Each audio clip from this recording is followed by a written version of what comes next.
প্রিয় থেকে পরম প্রিয় ডক্টর মোহাম্মদ ইউনূস স্যার। কেন বলছি? বিগত ৬ মাসে তিনি দ্রব্যমূল্যের লাগাম টেনে ধরেছেন। লুটপাট হওয়া ব্যাংকগুলোকে তিনি বন্ধ না করে ধীরে ধীরে সচল করার চেষ্টা করছেন। আপনারা ভেবে দেখুন, ২০০ টাকার কেজি পেঁয়াজ এখন ৩০ টাকায় খাচ্ছেন। ৪০০ টাকার কাঁচামরিচ ২০ টাকা ৩০ টাকায় কিন্তু পাচ্ছেন। আমাদের একটা স্বভাব হচ্ছে কি, যখন দাম বাড়ে তখন আমরা পোস্ট দিয়ে ভরে ফেলি, বলি আগেই তো ভালো ছিলাম। যখন দাম কমে তখন কিছু বলি না। এটা হচ্ছে মুনাফিকিদের পরিচয়। আমি মানলাম দেশে এখন অস্থিরতা কিছু পরিবেশটা আছে, যেমন অনেক জায়গায় বিভিন্ন দর্শন বা এই ধরনের নির্যাতন হচ্ছে। এটা খুবই দুঃখজনক ব্যাপার। তারপরও ওভারঅল কিন্তু উনি আমাদের জন্য, এই দেশের জন্য একটা ছায়া স্বরূপ আছেন। তার কাছে যাওয়ার বা তার একটা চুল ছেঁড়ার ক্ষমতা এখনও কার নাই, এজন্য দেশটা এখনও শান্তিতে আছেন।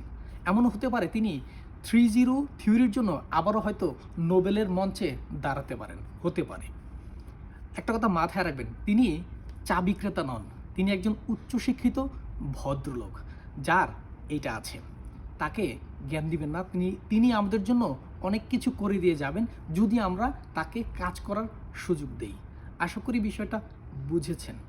ভালো থাকবেন সবাই।